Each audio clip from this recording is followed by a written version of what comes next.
Welcome, dear friends, to the Northern Virginia Baha'i Center Sunday morning program. Please note that this program is being recorded and will be made available on the Nova Baha'i Center website, novabc.org. At this time, we invite all participants to turn their cameras on to create a friendly, welcoming atmosphere for meaningful conversation with our dear speaker. To enable your cameras, please move your mouse to the lower part of your screen and click on the video camera icon. You have been muted at this time to reduce audio feedback, and unmuting will be enabled after the presentation for you to ask questions and participate in the conversation. We want to take a moment to thank the Sunday morning program team, which includes Ismail, Chinichi, Sandra, and Emmanuel. We will now begin with our devotional program.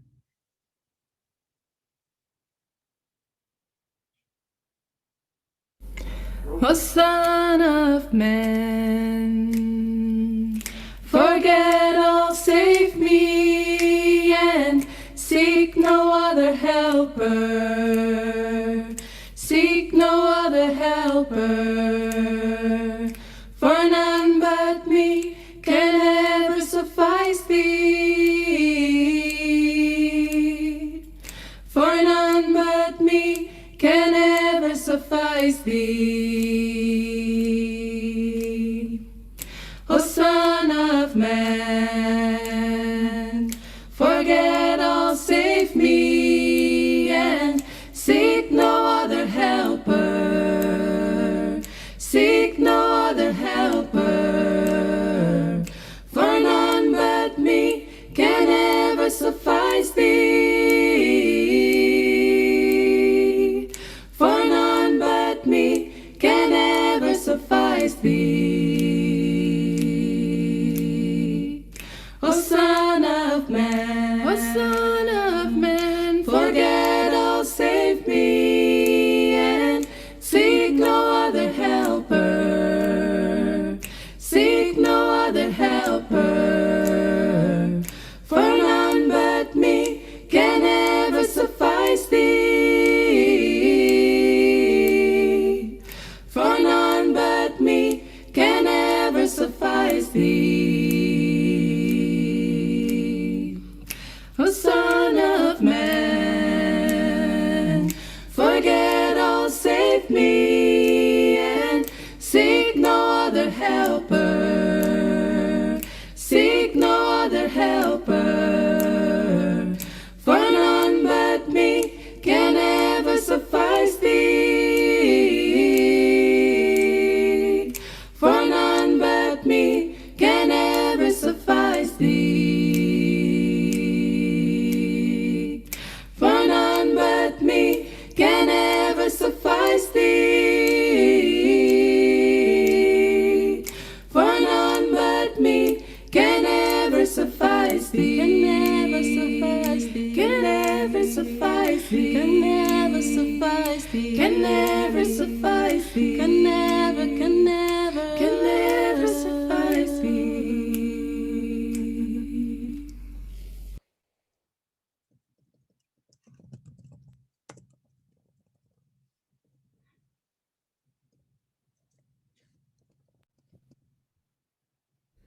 Loose my tongue to laud thy name amidst thy people. Loose my tongue to laud thy name amidst thy people. Loose my tongue to laud thy name amidst thy people. Loose my tongue to laud thy name amidst thy people. That my voice may be raised in great assemblies, and from my lips may stream the flood of thy praise. That my voice may be raised in great assemblies, and from my lips may stream the flood of thy praise. Hey, loose my tongue to laud thy name amidst thy people. Loose my tongue to laud thy name amidst thy people. That my voice may be raised in great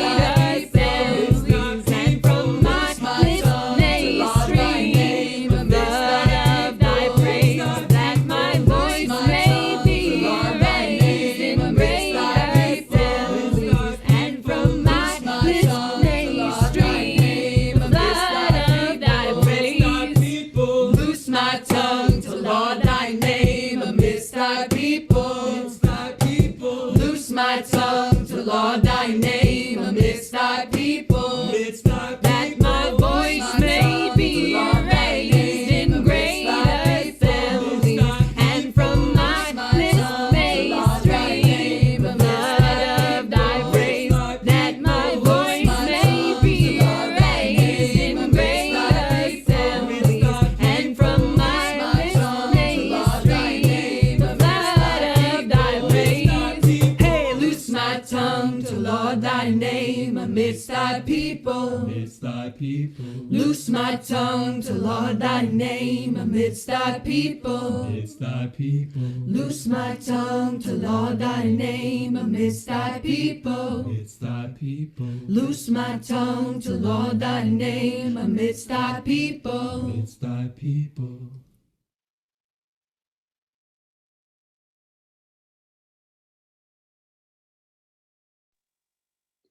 Dear friends, before we begin today's program, our dear speaker, Ms. Sarah Freeman-Woolpert, will lead us into a moment of silence as practiced in the Quaker tradition. Thank you, and thank you, friends.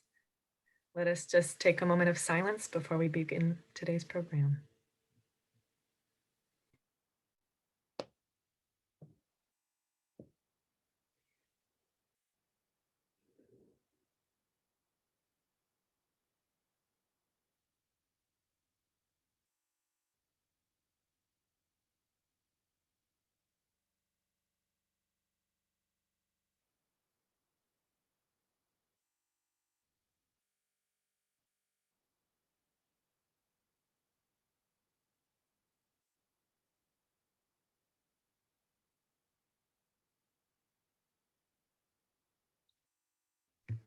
Thank you.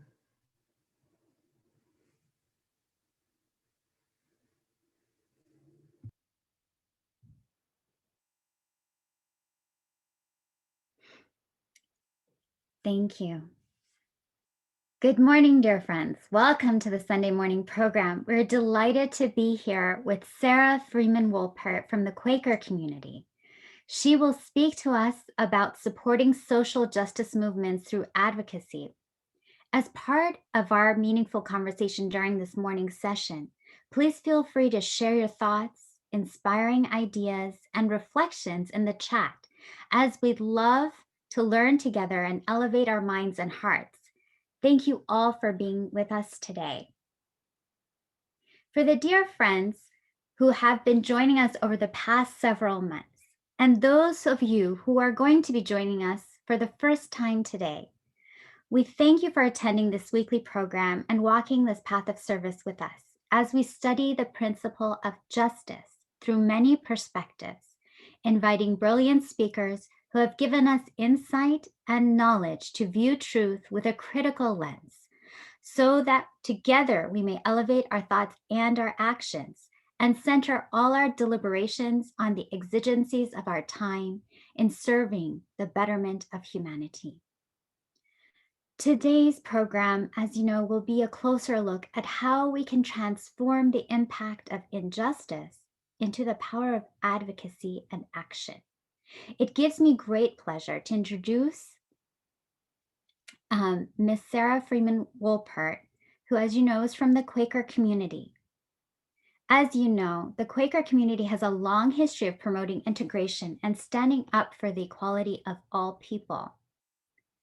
Thus, we will be most appropriately hearing about supporting social justice movements through advocacy from a member of this community.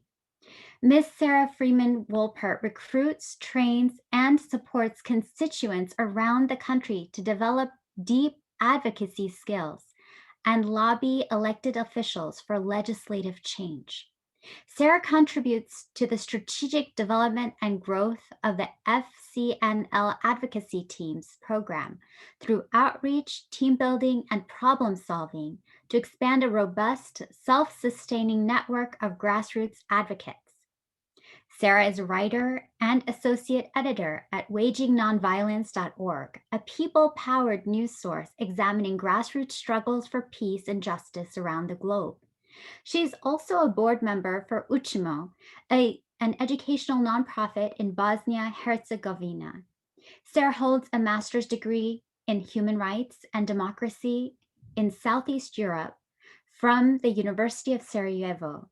She also holds a bachelor's degree in international affairs with a focus on conflict resolution from George Washington University. A native of Pembroke, New Hampshire, Sarah was raised in the Concord Friends meeting. Without further ado, please allow me to welcome Ms. Sarah Freeman-Woolpert, who will be leading her talk as well as the discussion. Thank you. And thank you all so much for having me and inviting me to speak here today. My name's Sarah, and I'm the National Field Organizer at the Friends Committee on National Legislation. I grew up in a Quaker meeting in New Hampshire, and now I bring a lot of my Quaker roots into my work as an organizer, mobilizing people around the country to take action to advocate for federal legislation on peace and justice issues. So I'm looking forward to sharing some of this and these ideas and skills and legislative updates with all of you today, and learning a little bit more about what brings each of you into this work for peace and justice. FCNL, or the Friends Committee on National Legislation, is a nonpartisan Quaker lobby for peace and justice based on Capitol Hill. FCNL has been working for over 75 years to promote peace and justice in legislation. It was started by conscientious objectors in World War II and has long been a voice in Washington and around the country for really important legislative issues, but a huge range of issues. So from foreign policy issues like peace building and promoting peace in the Middle East and ending endless wars and nuclear disarmament, to domestic issues like immigration reform, Native American rights, environmental protection, and economic justice. Excuse me. We have at FCNL about 20 registered lobbyists who work on Capitol Hill.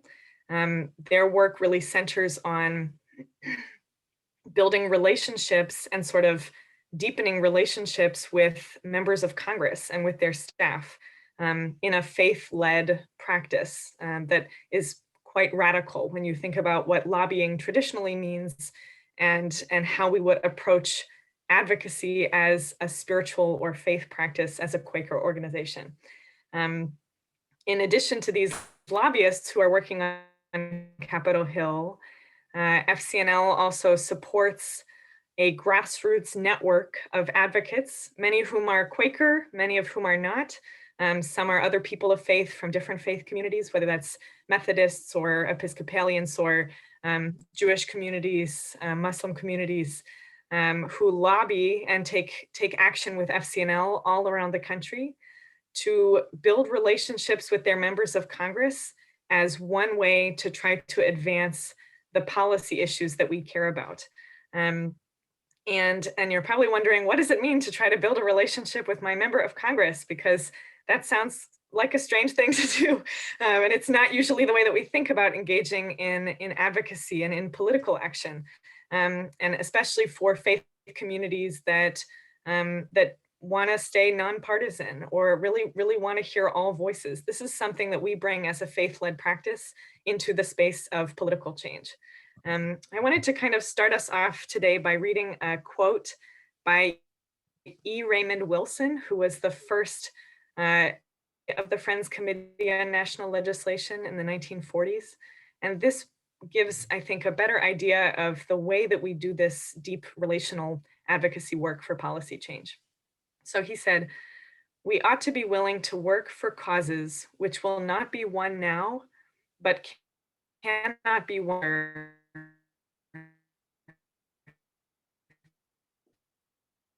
unless the goals are staked out now." And read it again.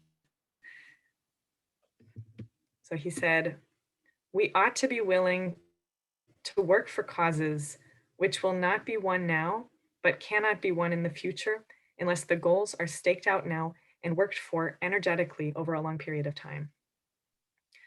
So that's really what we do at the Friends Committee, and that's what we see as part of our deep spiritual work to transform policy and to promote peace and justice. Um, Quakers have a number of um, deep spiritual practices that we try to bring into our work on Capitol Hill. One of those is about trying to speak to everyone. So trying to really stay in relationship and stay in conversation with any member of Congress, any congressional office, different elected officials, no matter how we feel about their policy positions, we want to try to stay in conversation. And that makes us really unique, I think, in the policy space on Capitol Hill, is that when there are congressional offices that no one wants to meet with, usually the joke is that the Quakers will meet with them if that's the case, because we really try to stay in relationship, even when that work is really tough. Another thing that brings kind of our radical approach, I think of it as a very radical spirit-led approach to this work, is that Quakers believe in speaking to that of God in each person. So we believe in the inner light, and that in our interactions with people in the world, we try to speak to that of God in each person. And that's one thing to do within your family or in your neighborhood, but when you apply that approach to trying to speak to that of God in your member of Congress or in your elected officials, especially in incredibly divisive political times, that can be quite radical. So, and we're working with grassroots teams around the country, from Huntsville, Alabama to Alaska to Arkansas and South Dakota. So these are, across a huge range of political contexts and congressional offices. The idea of speaking to that of God in the person in front of you can become quite a radical practice and a powerful one as well. And then the third part of kind of Quaker values that we bring into this work that I wanted to mention is about speaking truth to power, which is something that Quakers believe in deeply, and that's been part of our practice for a long time, from Quakers' work on abolition to working on the Civil Rights Act, to working on women's rights and disability rights advocacy and all sorts of issues over time. But the idea of speaking truth to power is something that we on Capitol Hill really take as a deep spiritual practice as well. So whether that means speaking out in opposition to a war, even when that war has almost unanimous support in Congress, whether it means speaking up about addressing gun violence in the United States, or about ending the US support for the war in Yemen, which just happened this past week. Any of these things, require what I think of as a balance between speaking to that of God in the person and also speaking truth to power. So it's really, how can we dig deep on our values as people of faith and bring this into the conversation while working to stay in relationship all the time. And it's difficult, but it really has the power to transform the policies that are made in Washington. And this approach is something that can also be applied in local policy work, in different kinds of local advocacy, state level advocacy, just interpersonal conversations and advocacy for people in your community. It's really sort of the root of a transformative approach to changing the ways that we talk about political issues that affect our lives, and especially those that relate to social justice. So I wanted to, before I get into this a little bit more, I wanted to ask everyone who's here to maybe put something in the chat. If you can pull up the chat box, I think there's a button on the bottom of the screen under our pictures where you can pull up the chat box. And let's just start off today by putting one thing in the chat, which is, here's the prompt. What is one way that you take action to support social justice movements? I'll repeat it again. What is one way that you take action to support social justice movements? Go ahead and put some of those ideas in the chat, because this work has a lot of different approaches. There's so many ways that you can work for social justice. And today we're going into the advocacy piece of it, but I know that there's a lot of work that you're probably doing in this area that supports social justice movements. So what is one way that you take action to support social justice movements? We'll see those as they start coming in the chat. I thought that we would speak a little bit more about this idea of advocacy as a spiritual or a faith practice. And I want to illuminate kind of one piece of the work which revolves around the power of personal storytelling. That's really at the foundation of all of the policy advocacy that we do. I then wanted to go into a couple examples of policies that FCNL is working on now that sort of illustrate the ways that we bring a lens of racial justice and social justice into our legislative work.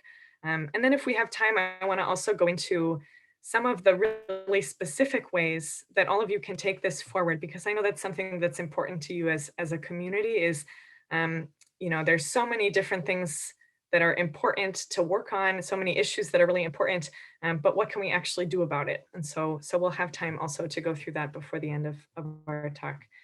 I see that some things came in the chat, acknowledging injustice in the open.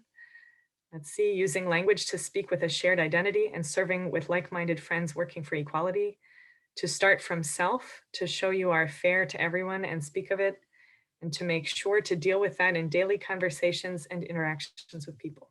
Thank you. These are great examples. And, I think the way that I always think of advocacy work is that there's a toolkit that any of us can be using to drive change for social justice. And for some people that looks like protesting, for some people that looks like nonviolent civil disobedience, and for some people that looks like legislative advocacy, and for others that might look like community action and community organizing.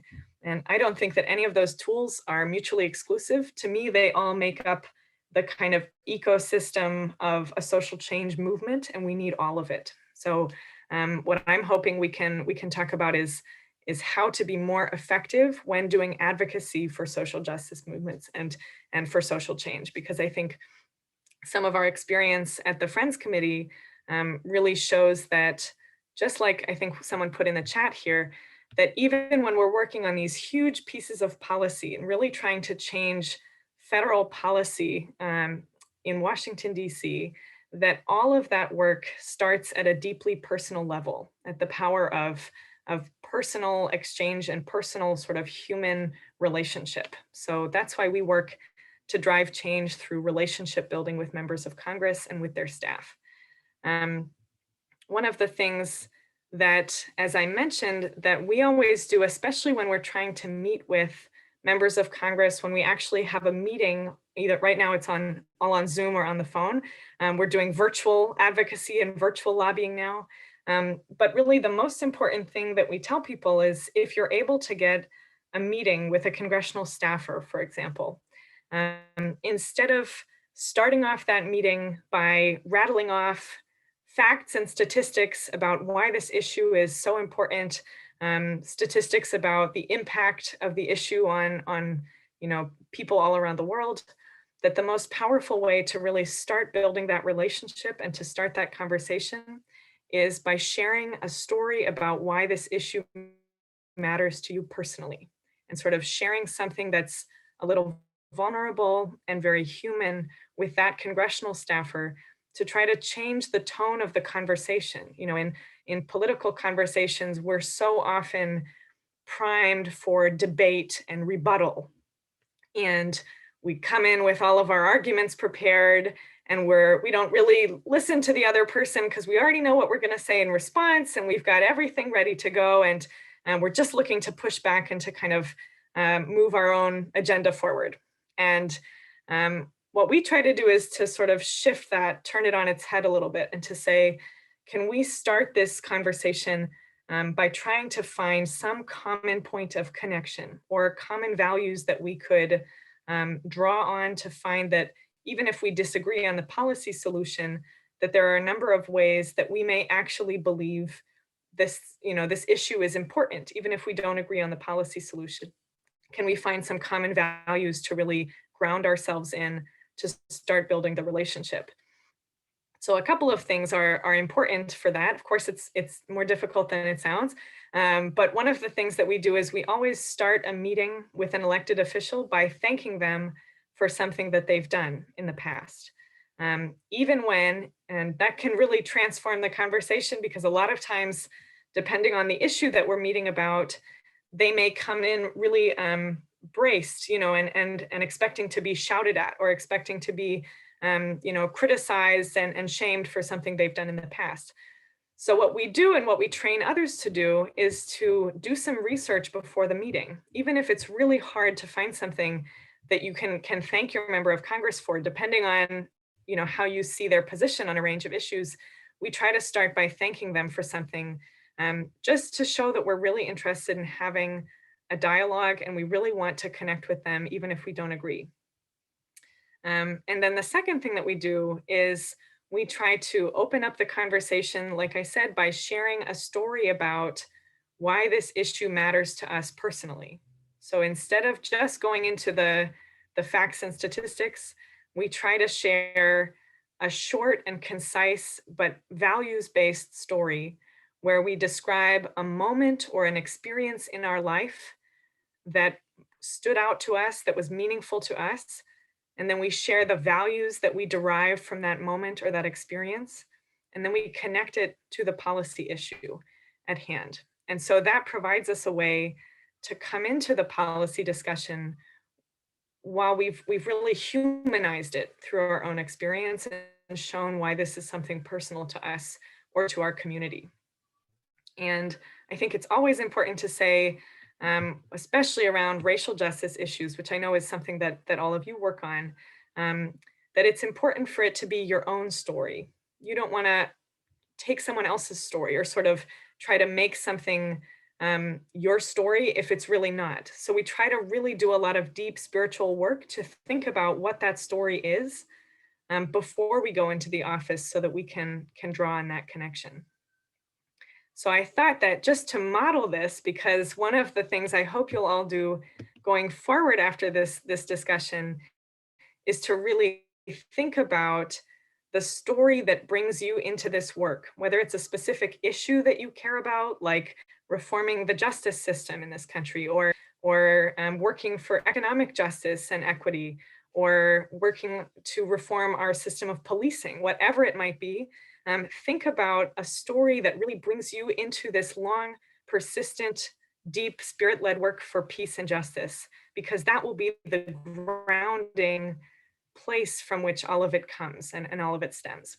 So to kind of model this, I always put myself on the spot and offer to share a story about what brings me into this work for peace and justice, because it's, I like to say that it's a lot harder than it seems to come up with a story about why peace and justice is important to you, because a lot of us can think about that and feel a sense of total overwhelm that there's probably so many different moments in your life, whether it's something about your upbringing and how you were raised as a child, whether it's something about your faith journey or your spiritual journey, whether it's seeing inequality in your community or seeing racism in your community, experiencing racism yourself.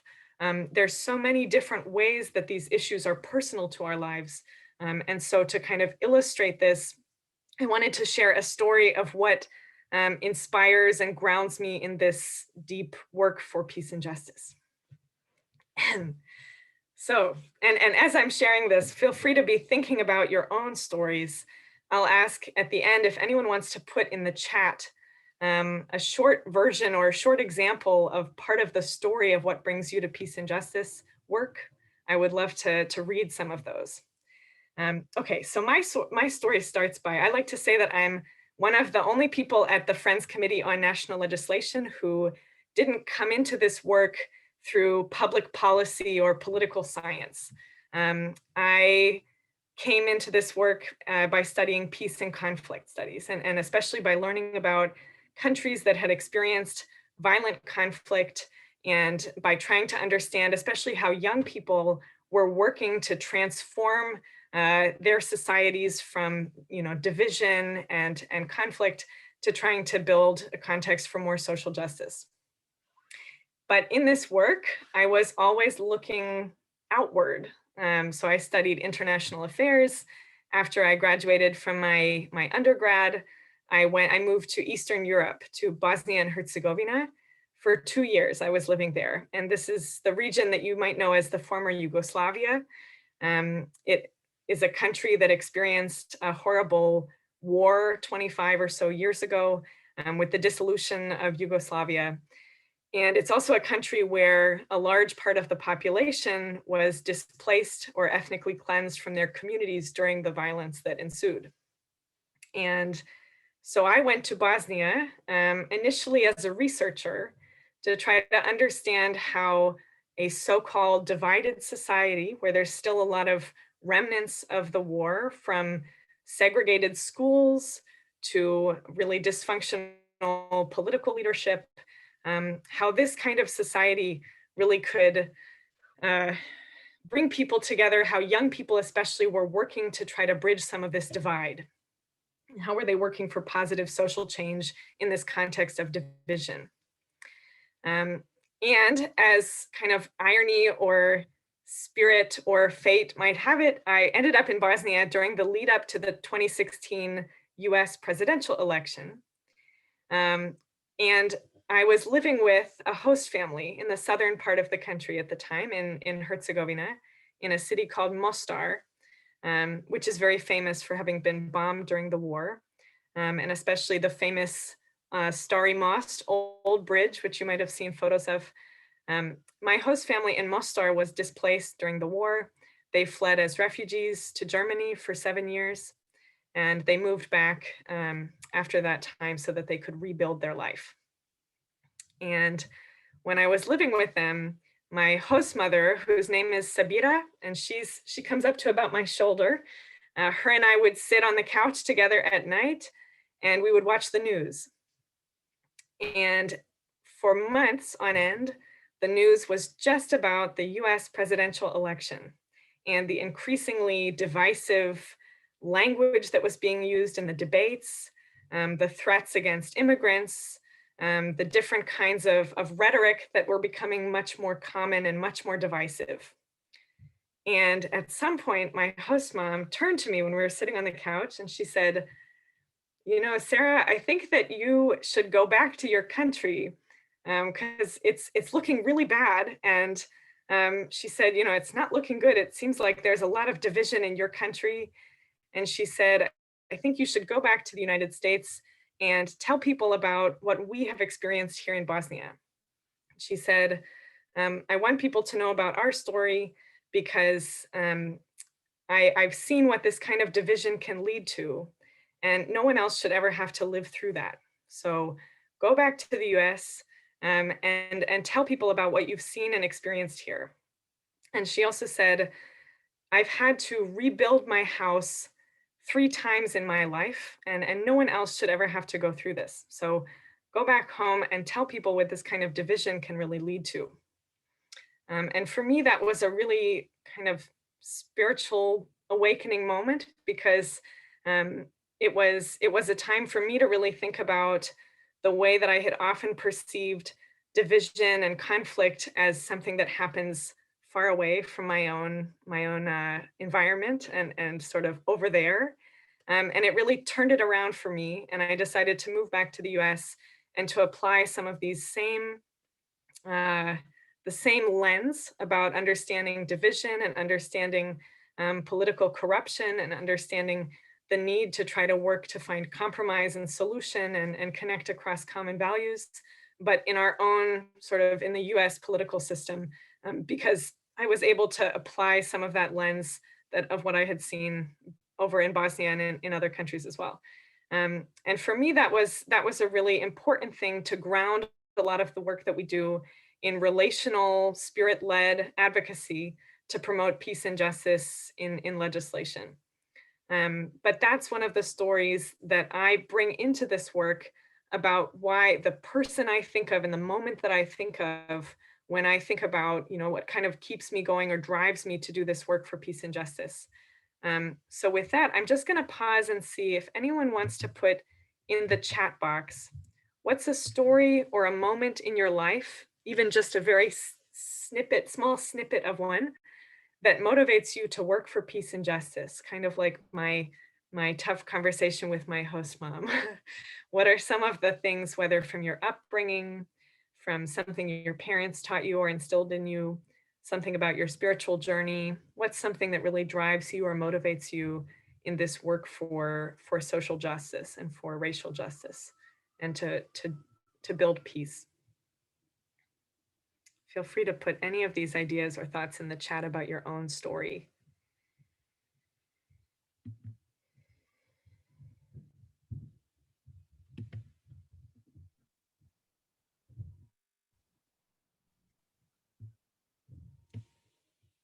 And as those come in, I know it probably takes a minute to think about. As those come in, I wanted to pivot us a little bit to think about how these stories actually can transform policy on a much larger level than many of us believe to be possible when we just think about advocacy as a tool that we can use to maybe call our members of Congress on the phone. You might call the office and tell them to vote a certain way on a piece of legislation. You might send signed petitions or send form letters to their office, signing your name to larger efforts that other groups are working on. But I want to talk about something a little different in terms of how we can take really powerful action to drive these conversations through the power of the personal story. One of the things that a lot of people don't know you can do as an advocate is to actually request a meeting with your member of Congress or with their staff. Now, like I said, all of these are happening on Zoom or over conference call lines, but having these actual meetings, or what we sometimes call lobby visits, although of course that term has a lot of negative connotation, by lobbying your members of Congress through these one-to-one meetings with them or with their staff, we're able to really draw on the power of the personal story to make a much higher impact as advocates around the country. It's much more effective statistically and in our experience, it's much more effective to actually have meetings with congressional staff or members of Congress like this than to just call the office or sign petitions and that kind of thing. It's the most effective thing that you can do to try to encourage your members to do what you'd like them to do or to vote a certain way. Part of that is because it takes a little more work to schedule a meeting, and it shows that you have a higher level of commitment to this issue. It also, if you can bring a few other people with you on the visit, it shows that you're a little more organized and that you have a higher level of stake in the decisions that they're making. So it really shows them that their constituents are prioritizing this issue and they're really willing to take a higher level of action than something that just takes a few minutes to do on the computer. And I wanted to share one story about a time when, in this very long-term, deep, persistent advocacy work for policy change, it takes so long to see the result of your actions that sometimes it's hard to actually see a story where you can tell the impact that your own personal account or personal meeting has had. But I wanted to share a story of one of the times that we really can see that whole arc of how constituent storytelling and lobbying really led to an incredible amount of change at the federal level. And this is a story with constituents, mostly Quakers from Greensboro, North Carolina, who met with Senator Tillis, must have been 5 or 6 years ago now. They met with their actual senator in person. He's a Republican senator from North Carolina. They met with him in his Washington, D.C. office, and they were asking him to support the Elie Wiesel Genocide and Atrocities Prevention Act. There were no Republican co-sponsors at the time, and the meeting was not going very well. He felt, I think, defensive. His body language was a little closed off. He felt like they were just, criticizing him for not coming on in support of something. And so they decided to take a breath. And as Quakers often do, they decided to take a moment of silence to really recenter themselves in the meeting with their senator. So often members of Congress are a little thrown off when you ask to sit in a moment of silence together, but it can be very powerful for the energy in the room. And so they asked for a moment of silence. And once they had really recentered as a group, one of the members of that group, one of the constituents from North Carolina, he shared a story with Senator Tillis about his own experience as a member of the military. And he had fought in Vietnam, and he had seen and witnessed and participated in horrible things.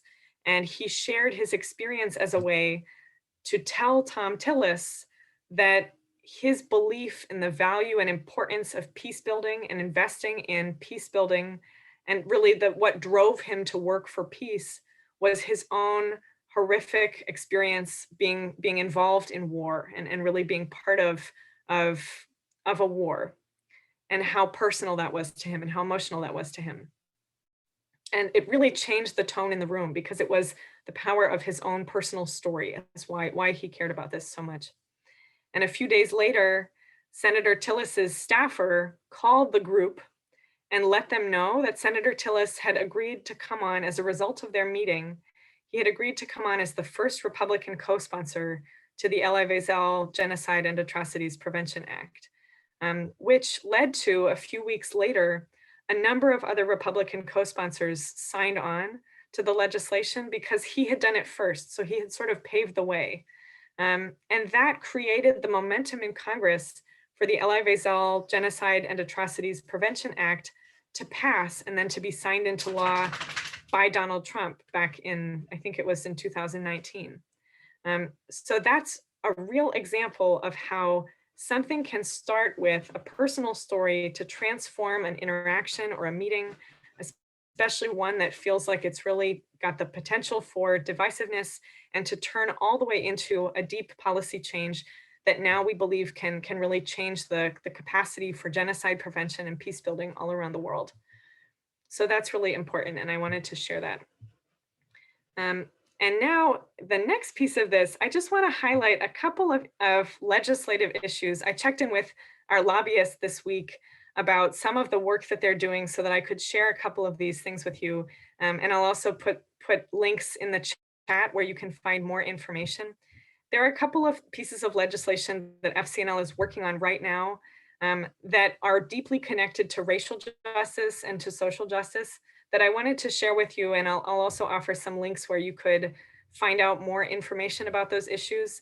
I wanted to also say, as I think an important disclaimer, that in general with racial justice work and social justice work, I think it's always important to follow the leadership of those who are most affected by any issue.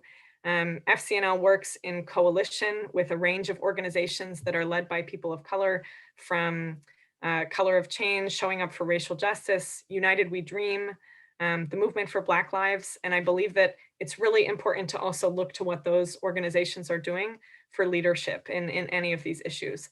And so I just want to say that, because I know that as a staff member of FCNL, I can share what we're working on and what our lobbyists believe is really important. But in any case with racial justice work, I think there are a number of local and state level and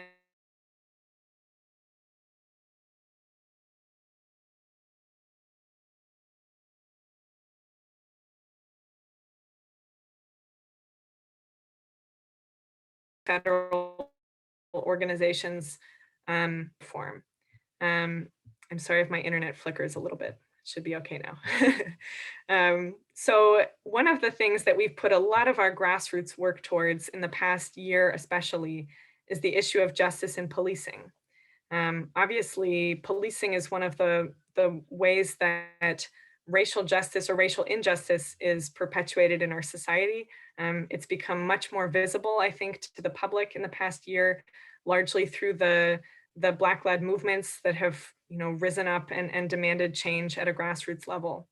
One of the pieces of policy that FCNL is working on now, both with our larger national network and specifically with our young adult advocacy network, so young people under 30, is promoting the Justice in Policing Act. This piece of legislation was developed by the Congressional Black Caucus, and there are a couple of really important provisions that FCNL believes should be part of this legislation, whatever it ends up looking like in the new congressional session. So a couple of those things, and again, I'll put this in the chat, are the importance of prohibiting federal, state, and local law enforcement from racial, religious, or discriminatory profiling. And we believe as part of this that it should be mandatory for training and requiring data collection. Another piece of this is raising the use of force standard to prevent police officers from using lethal force unless all non-lethal methods have been exhausted, and requiring the use of de-escalation techniques. And this is all to say that these are the minimum provisions we would like to see in a bill. Of course, as Quakers, we would never condone lethal methods of policing or violence in any way. But as a matter of public policy, this is what we really want to see in justice reform today, in policing reform. A third piece of this is a ban on chokeholds and no-knock warrants. This also creates conditions for law enforcement funding for state and local governments to ban both chokeholds and no-knock warrants. And very importantly, if any of you have ever seen this, I know where I come from in New Hampshire, this is a big part of how our communities are militarized, is the transfer of military grade equipment through the 1033 program to state and local law enforcement. So we want to see a limitation, if not a total ban, on those transfers. And I can say from my small town in New Hampshire, we have military tanks and Bearcats and other things like this that have been transferred to our local police stations. And they pose a real risk, not just to citizens in general, but especially to people of color who are often much more subject to violence at the hands of law enforcement. So one thing I'm going to put in the chat now is kind of the one page on our website, let's see, about justice reform, which is where you can find a little more information and a button to take action to tell your members of Congress to support justice in policing. And that's just one issue because it's so prevalent and so important for communities of color that I wanted to mention today. And then one other thing I wanted to mention before I kind of move into our last 10 minutes or so here is some of our priorities for immigration reform, which of course we've seen under the Biden administration in the past month has been, I think, a huge priority. It's something that we're really excited to see advancing through Congress, and that we believe there's a lot of room for transformation right now on immigration reform. So we've been urging three main priorities for our members of Congress. One is to create a permanent pathway to citizenship for DACA recipients. So those are deferred action for childhood arrival recipients. And for those with temporary protected status, this can only happen through congressional action. So we also support the Dream and Promise Act, which has yet to be introduced in the new Congress. One other piece I'll mention is that we also advocate for the No Ban Act. We're applauding President Biden's recent executive actions to rescind travel bans on Muslim countries and African countries. But we believe that passing the No Ban Act will also limit presidential authority to prevent future discriminatory bans. And lastly, I know I already said lastly, but we believe that we should really increase the number of refugees who can be resettled in the United States. We want to increase the numbers to at least 95,000 after the Trump administration decreased those numbers to an all-time low of 15,000. And we want there to be supplemental appropriations from Congress to support those numbers. So I know this is a lot of information. I'm just going to put the links in the chat because I wanted to, in addition to the storytelling and the deep spiritual practice, I wanted to give you a couple of the policy pieces that are really prioritized right now by our policy staff that I believe are also deeply tied to racial justice. And as I know that that's something that you're working on a lot together. Okay, and then, so in about 10 minutes, I think we'll open up to 30 minutes or so of questions and discussion. But the last thing that I wanted to mention is when you think about how can I take my work forward as an advocate for social justice or for racial justice to support and complement the work that's already being done on the ground by grassroots movements, the work of activists. There are a couple of things that I hope all of you might consider doing. And I'll also put my email in the chat if you want to learn more about different ways that you can take action, either based on who your member of Congress is, what committees they sit on, that kind of thing, maybe what would be most effective based on your congressional representation. But I wanted to just share that there are a number of ways that any one of us can really put this into action as an advocate. One of those, of course, like I said, is by actually reaching out to schedule a meeting, usually a Zoom meeting, with a member of Congress or usually with their staff on a particular issue. You can also write letters to your members of Congress or call their offices, but we always recommend that you sort of use a couple of key strategies to make that contact as effective as possible, which is the last thing I'll go into. And I'll just add, this also applies to media publication. So publishing a letter to the editor in your local paper, that's a really strong form of advocacy. But as I'll say, there's something that you can do to make this even more impactful than just, again, listing or rattling off all of the statistics and the facts around a certain issue. So again, whether that's media, whether that's letter writing, whether that's making phone calls or actually meeting with congressional staff on Zoom, there are a couple of things that you can do to make it more effective than just stating the problem and telling them that you want them to do something about it.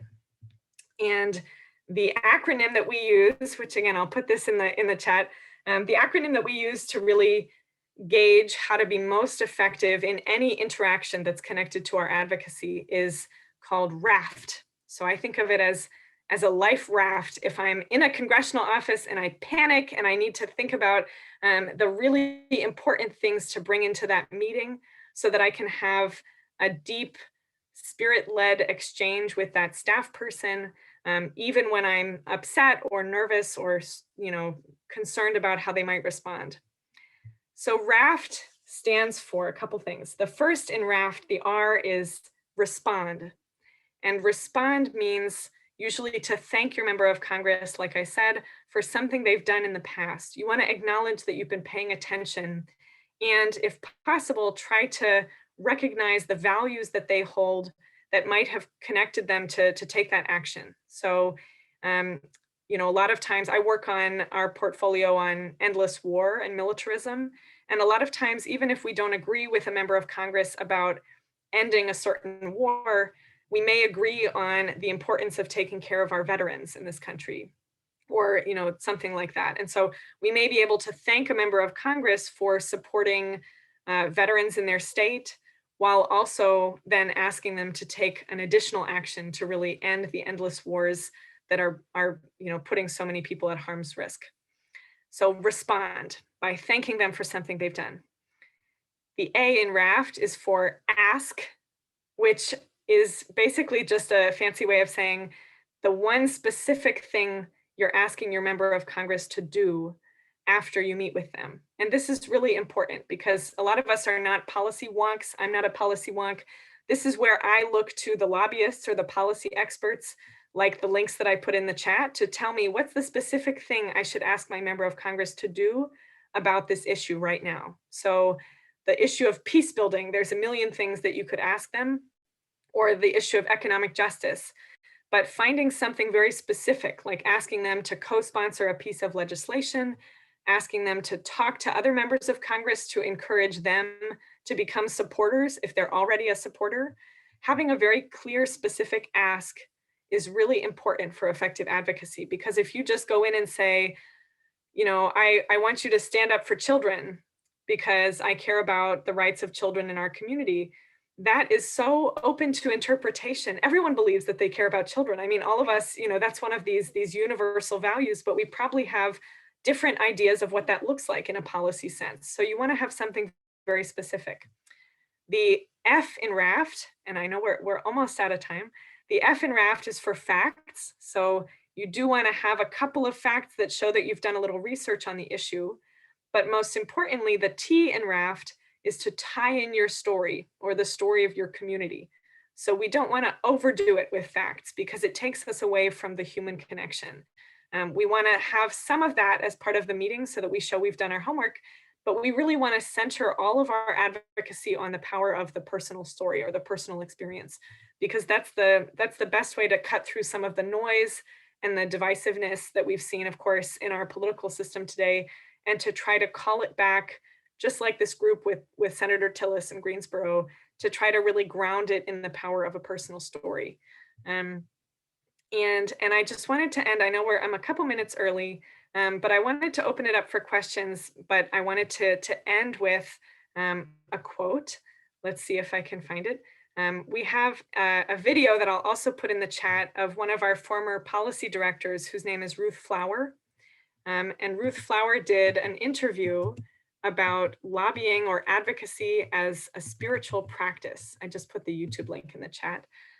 So instead of watching the whole video, I just wanted to read a piece of her testimonial there about all of her work for decades lobbying on Capitol Hill and how she approaches this as a Quaker to see advocacy as a spiritual practice.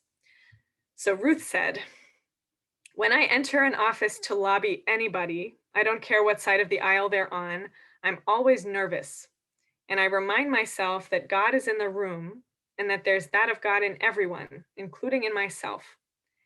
And that brings me strength. It brings me joy. And I can lose track of this in the conversation if a few things are said that kind of shock me. But it's like a deep breathing practice. I try to go back to this understanding that there's that of God in this person, and that's who I'm speaking to. I'm not speaking to the fear. I'm not speaking to whatever training that person has given themselves to get through the world as they see it. I'm speaking to their better part. I'm speaking to that of God." So I thought that I would end there and just sort of thank you all for joining and for listening. And I would love to hear your questions or any thoughts that you have about how to take this and apply it in your own lives and the work that you do. Thank you so much, Sarah. I just wanted to remind everyone at this time you can unmute yourself in order to ask your question. We have a hand raised, Mitch Jacobson. Oh, Sarah, that was a wonderful presentation. Thank you very much, especially since you focused on practical and specific aspects of advocacy. And so that was wonderful. The majority of the people on this attending this talk probably don't know that thanks to Emmanuel's initiative, roughly a year ago, we were in the process with you of forming a Loudoun County peace advocacy team. And we were, the Baha'is, this community, was collaborating and is collaborating with the Friends meeting in Lincoln, which is here in Loudoun County. And that a meeting was scheduled in April, hosted at the Baha'i Center, that unfortunately due to coronavirus had to be canceled, postponed at that time. I think it would be helpful, since we have you here, could you talk a little bit about the peace advocacy team initiatives at the local level, what they would do, how we were forming an interfaith one. At the time we had to cancel, we had, think about 30 attendees committed to coming from a wide range of religions, and there was a wide level of interest in it. For this group, I think it would be good if you could spend a few minutes talking about these local grassroots peace advocacy teams, because we're committed to getting back to this after COVID goes away. Thank you. Thank you, Mitch. That's a great prompt. This is actually what the majority of my work is about at FCNL, is training and organizing local groups that work with a lot of guidance and support from FCNL to advocate to their members of Congress and to do this relational advocacy work at the local level, usually by connecting with their local staff, although now Zoom has made everything possible. So you actually can talk with a range of staff on Zoom. We have 125 teams about in 42 states around the country who are all working with a lot of support from FCNL's policy staff to build those relationships, but also to do this work in their own communities in the sense of finding people who want to collaborate and building local coalitions. We have a monthly national call where all of the teams around the country, usually it's about 350 people, will call in, and we have a guest speaker. So last week we had our February national call with Sally Booker, who is an expert on, I forget his specific title, but he's an expert on US foreign policy and how it's perpetuated, especially racism in Africa and US foreign policy in Africa more broadly. So he spoke to our network about that. And we all work on one policy campaign together. Right now, we're focused on ending endless wars, but we also look at the ways that war and militarism are deeply tied to issues like climate change or like militarism of the police. And instead of approaching this work through a partisan lens, we're really trying to approach it with this relational, deep advocacy perspective, but also by building support for these local groups to kind of take the policy guidance from FCNL, but to then implement this in their own relationships with members of Congress. And I'll just say that I'm really excited because this month we're adding 2 new states to the network. We're launching teams in South Carolina and Nebraska. And because of Zoom, a lot of our teams are building what we call state networks. So we have something like 6 teams in Virginia, but now they collaborate with each other. When they meet with their senators, they can do it together as one sort of state networked group, which is really powerful because it then also builds community with others who are doing this piece work with you. So that's the advocacy teams. And thank you, Mitch, for mentioning that. Again, I'll put my email in the chat because if you're interested in taking some of this work forward, I would be happy to be in touch with anybody about it. Thank you.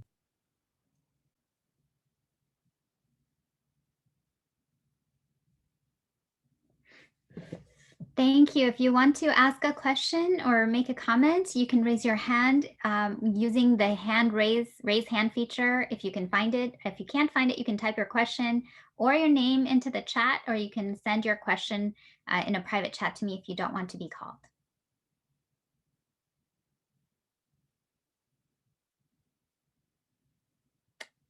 Emmanuel, you have your hand raised. Please go right ahead. Yes, just about what Sarah was talking about, the organization of those local groups. Actually, before the COVID crisis, I had the opportunity to attend the meeting of one of the local groups here in our area in Herndon.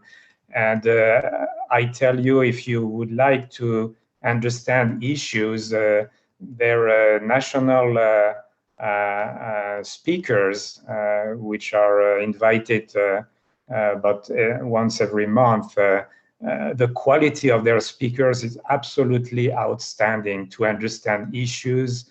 Really, it's an eye-opener. And I really hope that once that COVID crisis is over, with Mitch and a few other members of our religious communities here in Loudoun, we could restart our initiative to participate in those local actions. It's really wonderful.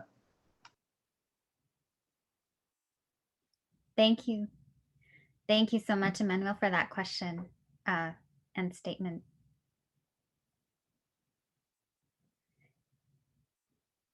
I wanted to ask, actually, because I can't find the raise hand feature on my computer. I wanted to know if you don't belong to a religious community or other community, and but you mentioned coalition building. How can you get involved with others? How can you reach out so that you're not alone in this? And as you mentioned, one of the best practices for effective advocacy is to go together with other people to meet with your congressional representative if that's how you wish to advocate on a social justice issue. So what do you do if you're all alone? It's a great question, especially during COVID. A lot of us feel like we're alone, and finding connection is sort of a different process. I think that doing this work with other people, no matter what that community looks like, makes it much more effective and also makes it feel much more powerful as an individual to be part of something greater. That's what organizing is all about, is kind of taking us from our own individual, me-centered perspective and to try to put us into a group of people where we really feel part of a we.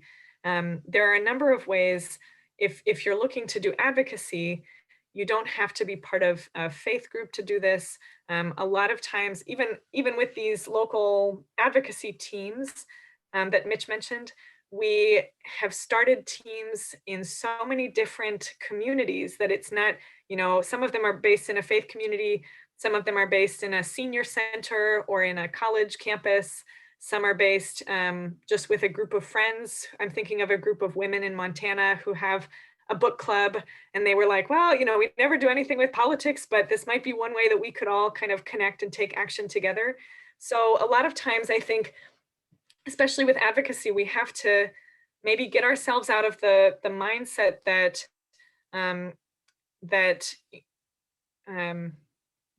we only have to find like friends who are experts on these issues to come with us, or people who have a lot of experience. One of the things that I often say is that you don't actually have to be an expert in the policy to meet with your member of Congress on an issue. You just have to be an expert on your own lived experience about why that issue matters to you, and your perspective and your experience are valid for you to be able to really have that meeting. So if you can find a couple of other people, even if they're not political people, even if they don't have a lot of experience, then it's a powerful way to start taking action as a group. But also when we think about coalition work, that's another way to approach this work. It's not to say that everyone has to join your group or to join your faith community, but just like you're part of this powerful interfaith group, there are ways that we can show up for each other that make us much more powerful together, because we don't have to organize every action ourselves. We can find other groups that we want to show up for, and then sort of enlarge our community that way. We do that here in my team, where I live in Boston, so I'm part of the team here in Boston, and we have connections with a lot of local groups that they may not work on endless war as their main issue, but we show up for some of their work and they show up for ours, and it makes us much stronger as a community, even if we're not merging our groups into one, but we're really able as a coalition to be more powerful together. Thank you, Sarah. So is it as simple as calling someone up that reading about an issue online, asking questions to get more information about a particular law, perhaps from the office of the congressional staffer as to where to find information about a particular resolution or law or issue, and then simply requesting a meeting through that office? It is pretty much that simple. It's maybe even simpler than that. It's mostly getting over the intimidation factor of contacting the office and asking for a meeting. But yeah, it's pretty much finding someone else who will go with you, and finding out or looking up which issue you want to bring to your member of Congress. If you don't know, or if you feel intimidated by that you can go to fcnl.org, and we have 12 different legislative issues with an updated piece of policy that you could bring to your member of Congress, especially right now because Congress is relatively new. They were just sworn in last month. A lot of legislation, even if it had advanced last year, if it didn't pass, it needs to be reintroduced. So there's a lot of work to be done now at the start of the session to reintroduce legislation and to try to urge for greater support, greater bipartisan support, and more leadership on the issues that we care about. And so once you find someone who will go with you, and once you find the issue that you want to lobby your member of Congress about, then you would contact their office and let them know, either by email or by phone, and just let them know that you have a small, quote unquote, delegation of people who would like to meet with them.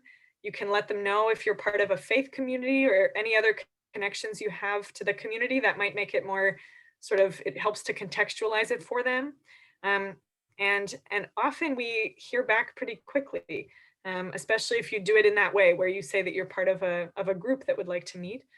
And with any questions like this, that's why I like the partnership with FCNL, because a lot of people have never done this before. It's really intimidating. And if you reach out to us, we can walk you through the steps of how to actually schedule and prepare for that meeting, especially if it's your first time.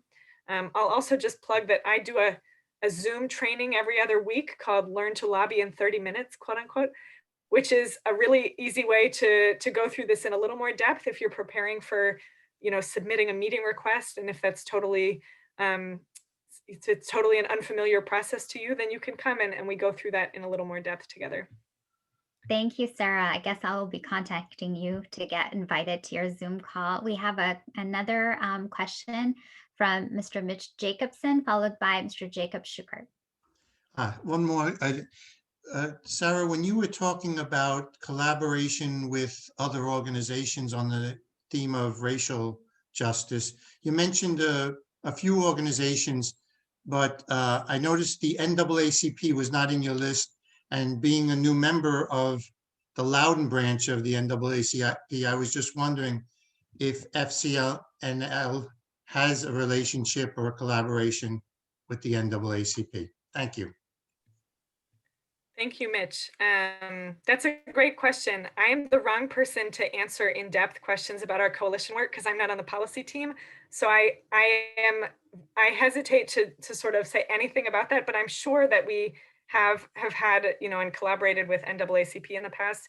FCNL, has been doing this work for such a long time, and there's a lot about our coalition work that I don't know. But if you have more questions about it, I'm also happy to put you in touch with any of the policy staff who work in coalitions much more. We also have a lot of faith partner coalitions. There's a Washington Interfaith Coalition that we're part of, where a lot of faith leaders are doing work together. And so I can get more detailed information because I don't want to give the wrong answer. But thank you, Mitch. Thank you for that great question. Jacob, go right ahead. Thank you. Thank you so much, Sarah. God bless you for what you're doing and for giving us this information. I have so many things going through my mind. I can't say all of them. The way I strive to do things is right now very much on a personal level. But I know that we have to interact with others at personal and societal and all these levels. One thing, and I'm sorry for taking up the time, one thing I wanted to ask, I like the quote that you said about we ought to be willing to work. I'm going to read it from the chat. We ought to be willing to work for causes which will not be won now, but cannot be won in the future unless the goals are staked out now and worked for energetically over a period of time. So I can see goals, like a goal that I see is world peace and unity and the ultimate heaven, right? And these other goals that we have, the advocacy for different aspects of that, the justice and the unity and the racial justice. When you go to these meetings with the Congress people, and at the end, I'm thinking, so then after you're done, you leave and you think, okay, so did that work? What's next? I'm wondering how you pursue it from a perspective of actually achieving the goals. What I'm thinking is there's something behind the scenes, like within your organization maybe, or something where you have a lot of workings going on, that this is an aspect of it, and then you come back and you say, well, we did this, let's see what happens. I don't know, is there a longer term plan and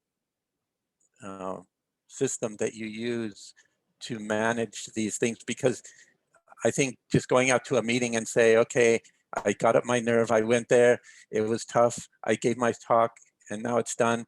And are they just going to take what I said and just say, okay, thank you, and throw it in the trash? So. Yes, that's a great question. Everyone always, this is one of the real concerns with the meeting is how do you know if it worked, and how can you actually tell if you're being effective? And one of the answers is that that's part of why this is such long-term relational work, is that a lot of times, especially when you have these stories of how something happened perfectly the way that you would want it on paper, where they just immediately, you find common ground and they'd take the action you were hoping to. A lot of people can get discouraged when that inevitably doesn't happen. And, and it actually takes years. And that's why we encourage folks to sort of see this as a one step at a time kind of thing. So we have groups that have worked with their members of Congress for years. And after 3 or 4 years, they'll be able to really, move something forward together, even if, it took such a long time for that to happen.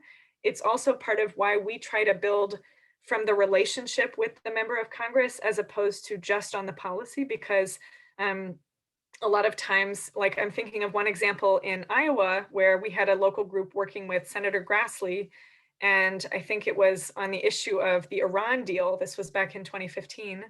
And Senator Grassley told the group, look, we're not going to be able to reach agreement on this issue, but I really hope that we're on the same side on the next issue that we have to talk about, or something like that.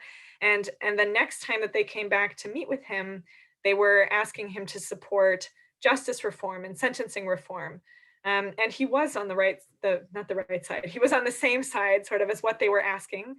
He agreed with them on the reforms that were needed.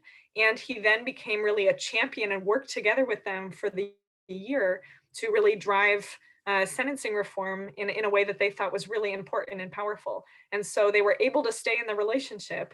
And that's not to say, again, that it always happens this way, but we do have, that's why the partnership with kind of the grassroots and the policy staff can be really important, is that we have policy staff who are looking at any given time at who are the members of Congress who we really would need their support for this piece of legislation to pass. And is there a way that we can try to bring in more voices from their state of different groups, whether that's veterans or whether that's immigrant rights groups, or whether that's school teachers or high school students, or who do we really want to bring in to show that this issue has widespread support and that it relates to a lot of other issues in their district or in their state. And that way we can sometimes kind of bring a legislative strategy as well into this deeper spiritual work. And one very quick example, I won't talk too long, but one really quick example I wanted to share, because this is recent, was a very small group that we have, 3 people in Indianapolis. They met with Senator Todd Young's staff, must have been, I think, on January 6th. And Senator Todd Young is one of the most important Senate voices on ending endless wars, because he was a co-sponsor last year with your Senator Tim Kaine. They were co-sponsors on a piece of legislation to repeal the law that authorized the Iraq War, which of course that war is now over, but the law is still authorized, which means that technically it could be used to start another war, like with Iran, for example. And so we want to repeal that war. I mean, that war power resolution. We want to repeal that law. And Senator Todd Young and Senator Tim Kaine are 2 of the most important people on that issue, because we want them to reintroduce legislation to repeal that law, if that makes sense. So we were like, okay, we really want Todd Young's support on this, and we talked to the constituents there and we shared with them some of the strategy. And they went in and they met with his staff, they went in on Zoom. And one of them shared a story about how the effects of PTSD on his family, after I think his grandfather had served in the military, how the effects of PTSD had really had these ramifications for his family for years and years throughout the generations. I think it was, connected to alcoholism and to abuse. And he shared this really personal, vulnerable story with the staffer. And the staffer got emotional and he said, I had the same experience in my family. That was the exact same thing that we lived through. And so they tied this very personal, intimate issue to the issues of US involvement in endless wars. And it's not to say, he didn't introduce the legislation the next day. He still hasn't done it, and we're hoping that he will. But it is to say that now that relationship can be taken forward and they can stay in conversation with that staffer in a different way than they might have before, being able to make that connection. I know that was a really long answer to your question. Sorry. That's beautiful. Thank you. I tie that back to what you said about speaking to God and everyone, that connecting that truth with those other, I guess, the issues they were trying to address. Thank you. Thank you so much for those who asked the questions, and Sarah for being so gracious in your responses and providing all the additional details we could possibly need. I wanted to quickly share, because we're running out of time, I wanted to share one quick question. If there is any hesitation on the part of any participants, because this concept of being involved in politics might, might feel uncomfortable to lobby or participate in, to speak to Congress people when not asked by their Office of External Affairs as Baha'is, or if you're from any other belief system that, doesn't want to be part of the problem, as we perceive divisive politics to be. How do you navigate that space and still be an effective lobbyist and advocate for justice in such an unjust society?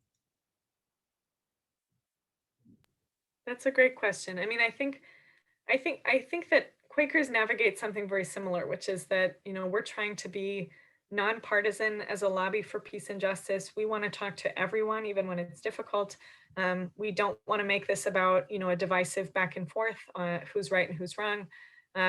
And for me, that's why a lot of this goes to the relationship itself, as opposed to starting with kind of the policy goals in mind. This also makes it easier for folks who say, first, there are some people, of course, who will say, I don't want to get in politics at all because, it's such a part of the problem and I don't want to be part of the problem. There are also people who will say, I don't want to try to talk to my elected officials because I don't know that it's actually going to make any difference. And, we disagree on everything. And I don't know if I'm actually going to find anything that they'll agree with me on. Or what I hear more often in Massachusetts is people who say, what's the point of talking to my members of Congress? Because I love everything they do. And, I don't actually need to urge them to do anything. And I find that when we bring it back to the relationship, a lot of those questions get folded into the answer, which is that it's more about relationship building than about just one piece of policy here or there. It's about trying to stay in relationship and to speak to that of God and your elected officials. And the other answer to that is that that's part of why I find there are some issues or some efforts where I want to take a front seat or I want to be more of a leader. And then there are other times where I come in as an ally and I may not be there to lead the effort or to be the one that sets up the meeting or to be the one that's really in the thick of it. But there are ways that I can show up in support. And so, and all of this also applies to local work that you might be doing. And I'm thinking of my mom, for example. She works with a lot of folks in our community in New Hampshire who are experiencing hunger during the COVID-19 pandemic. A lot of relatively newly resettled refugees in our community who have a lot of needs for their paperwork and their benefits and things like that they need from the government. And she's been really helping on the ground to kind of see what they need and how can she show up and support, and how do her values get reflected in the different ways that she shows up as kind of in a community service role to try to help people in her community. But she's also connected that to the issue of COVID-19 relief at the federal level.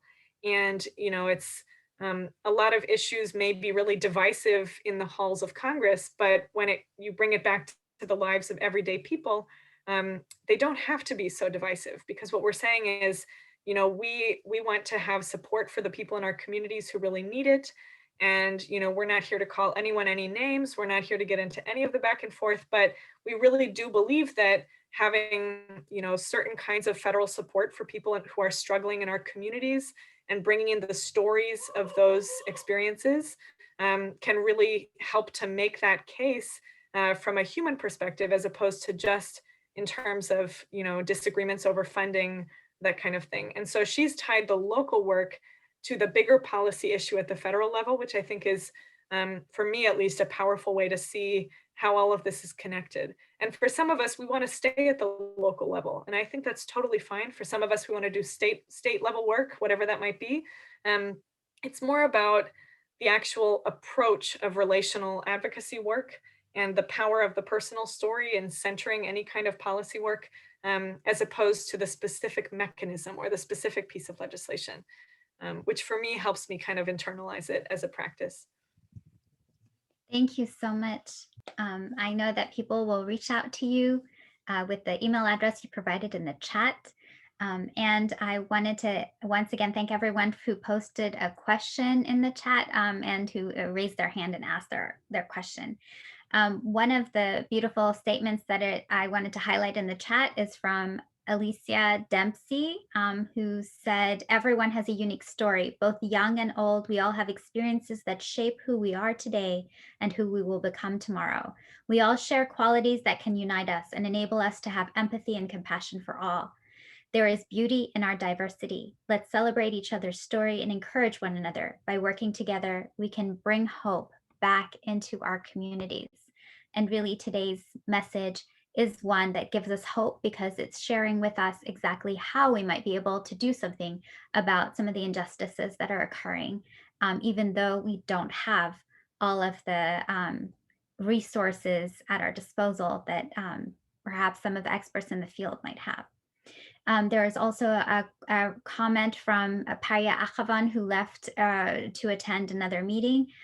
She said, Sarah, thank you for this powerful talk and helping us to understand how to work for advocacy. I love when you shared that in speaking to those who may not see your perspective, that you choose to speak to the light of their soul and not to what is divisive. I would be grateful if you could share more about what you mentioned regarding learning through doing more, and that only through the practice of serving with others and their personal stories in mind can we raise our capacity and learn how to find spheres of, and I can't go down further, spheres of agreement, peace, and elevating justice. I don't know if you have 1 minute to share a little bit about learning in action and through action.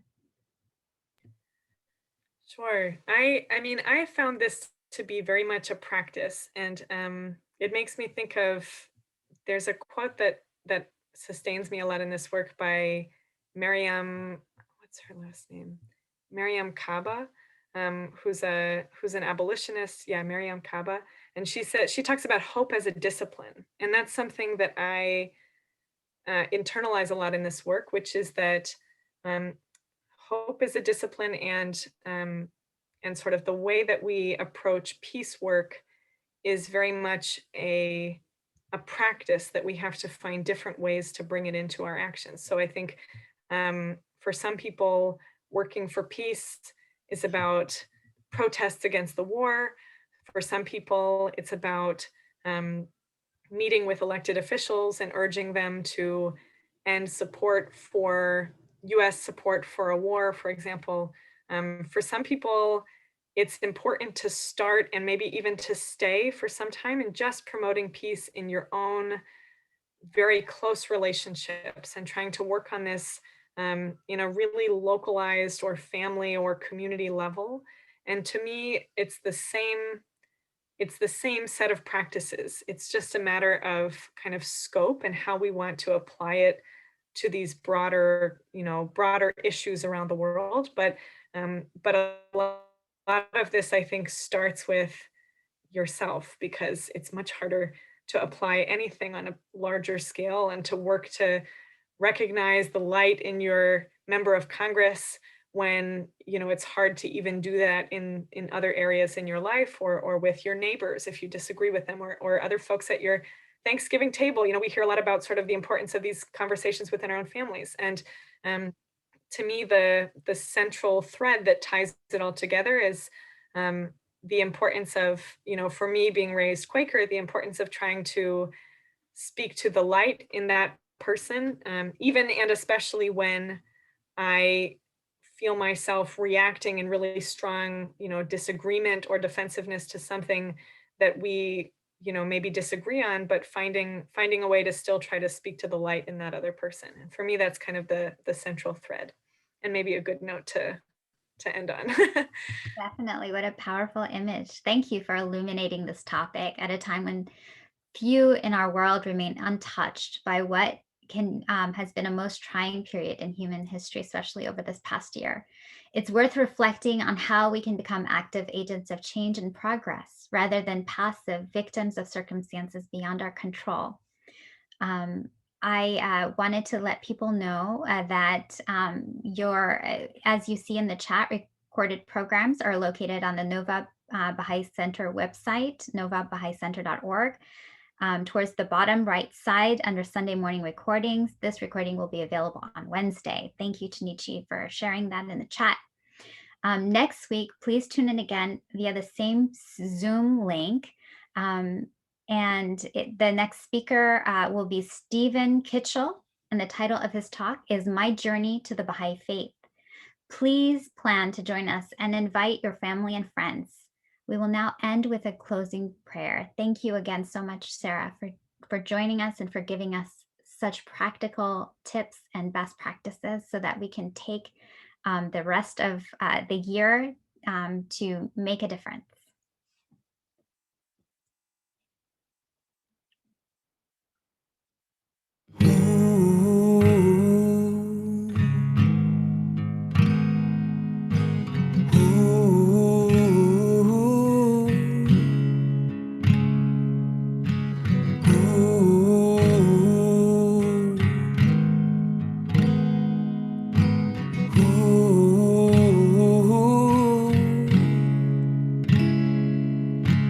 Gather all people beneath the shadow of thy bounty and cause them to unite in harmony,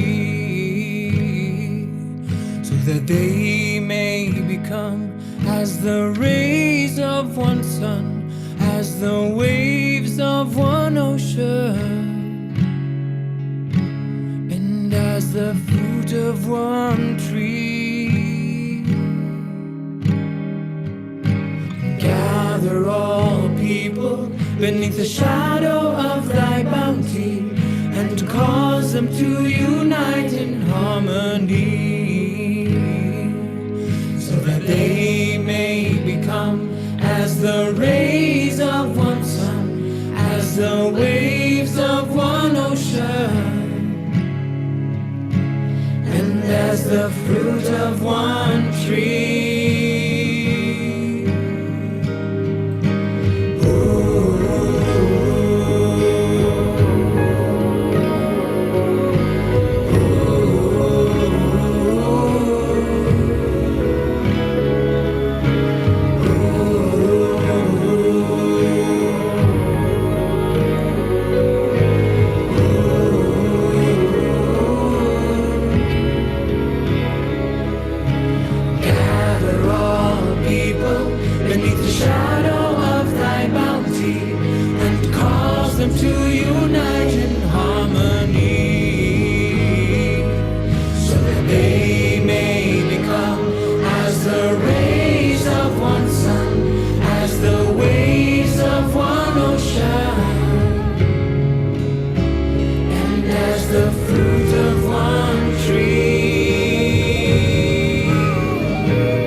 as the fruit of one tree.